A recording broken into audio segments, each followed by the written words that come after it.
हाय दोस्तों, आशा करते हैं कि आप सब ठीक होंगे। आज की इस वीडियो में हम देखेंगे कि अगर आप जर्मनी के अपॉर्चुनिटी कार्ड के लिए अप्लाई कर रहे हैं तो आपको किन किन डॉक्यूमेंट्स की ज़रूरत पड़ने वाली है।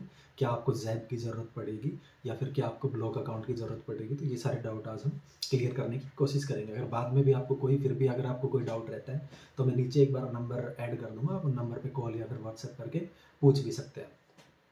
ठीक है, तो मैं धीरे धीरे करके एक एक डॉक्यूमेंट्स बताता हूँ आपको किन किन डॉक्यूमेंट की ज़रूरत पड़ेगी। तो इंडिया में हमारे पासपोर्ट की वैलिडिटी होती है 10 साल। तो हमारा पहला डॉक्यूमेंट है पासपोर्ट, जो 10 साल के अंदर इश्यू हुआ हो। ठीक है, और उसमें एटलीस्ट 2 खाली पेज हो स्टैम्प के लिए। तो ये था हमारा पहला डॉक्यूमेंट।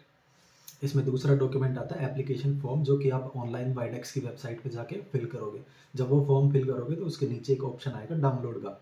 वहाँ पे अगर आप डाउनलोड पे क्लिक करोगे तो उसके बाद वो फॉर्म डाउनलोड हो जाएगा। वो फॉर्म डाउनलोड करके उसका आपको प्रिंट निकलवा लेना है। ये था दूसरा डॉक्यूमेंट।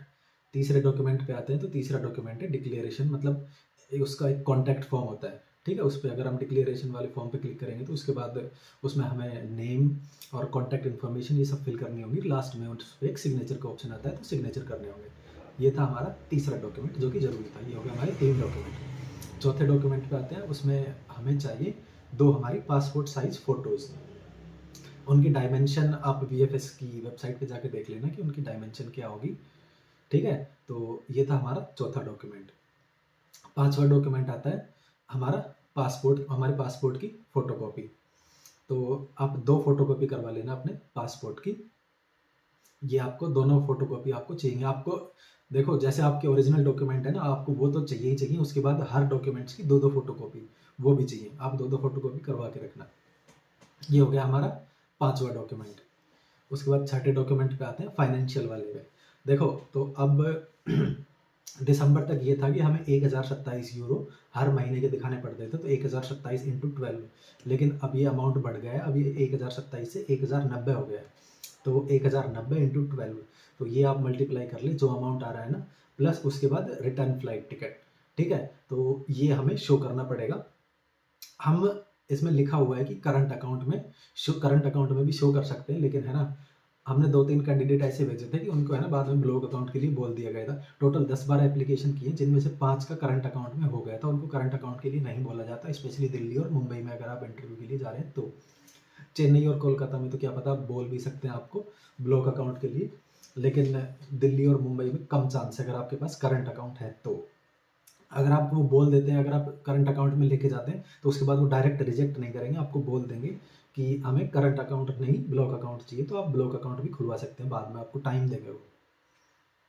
ऐसा हो चुका है हमारे एक कैंडिडेट के साथ। ठीक है, उसके बाद प्रूफ ऑफ अकोमोडेशन। इसमें आप booking.com से 15-16 दिन की आप बुकिंग कर सकते हैं और उसकी वो लगा सकते हैं। और उसके बाद लिख सकते हैं कि हमने 15-16 दिन की इसलिए की कि बाद में वहाँ पे जाके हम अकोमोडेशन देख लेंगे। तो फिलहाल हम 15-16 दिन की ही बुकिंग कर रहे हैं। उसके बाद आता है हमारी स्टडीज़ डन।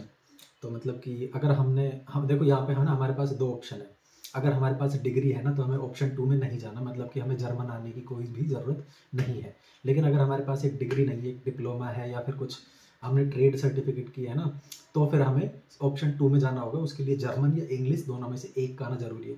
लेकिन आजकल डिग्री सबके पास मिल ही जाती है, और वो डिग्री एनाबिन के डेटाबेस में H+ है ना, तो हमें जैब की ज़रूरत नहीं पड़ती, क्योंकि जैब ही एनाबिन को मेंटेन करता है। ठीक है, तो अगर आपके पास डिग्री है तो आपको कोई जैब की ज़रूरत नहीं पड़ने वाली, ना फिर आपको जर्मन आने की ज़रूरत, ना इंग्लिश आने की ज़रूरत। उसके बाद एक मोटिवेशन लेटर बनता है, मतलब कि आप उसमें प्रॉपर ये शो करेंगे कि what type of job you intended to do in Germany, मतलब कि आपका प्रोफेशन क्या है, उस हिसाब से आप कौन सी जॉब करेंगे जर्मनी में।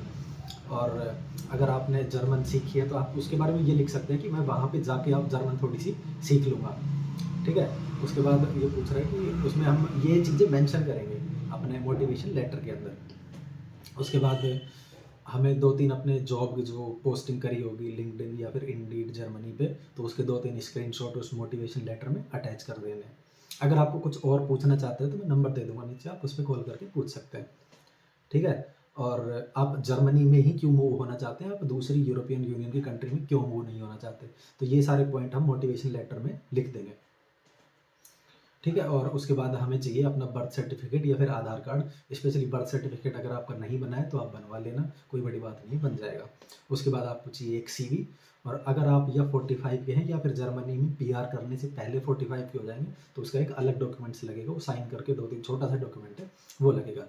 तो ये थे जर्मनी अपॉर्चुनिटी कार्ड के लिए इंपॉर्टेंट डॉक्यूमेंट्स। अगर आपको कुछ पूछना है तो मैं नंबर दे दूंगा, आप कॉल करके पूछ सकते हैं।